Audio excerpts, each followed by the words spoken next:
ესენია, ხო?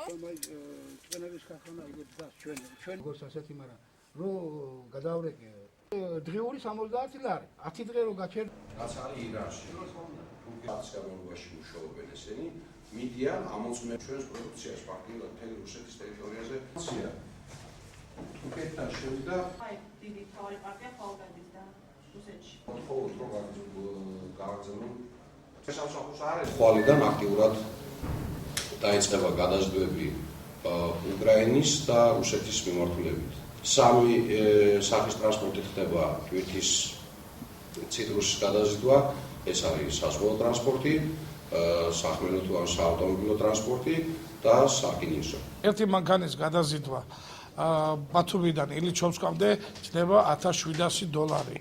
ტრანზიტული მანქანა სატვირთო იგივე, რომელიც მიდის ბათუმიდან ბელორუსიაში, რუსეთის მიმართულებით და იქეთ ხდება $1600.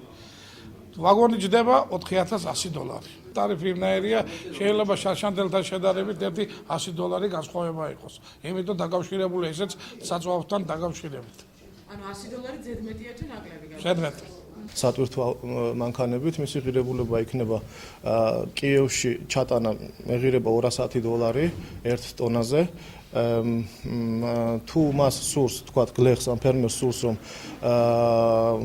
ჩაიტანოს თავისი ნაყოფი, თქვათ, ოდესის პორტამდე, მისი ღირებულება იქნება, ტრანსპორტირების ღირებულება იქნება ამ შემთხვევაში $190. დღეისათვის ქართულ მანდარინზე იხდება ისევე როგორც თურქულ და სხვა ქვეყნიდან შეტანილ მანდარინებზე $1020-დან.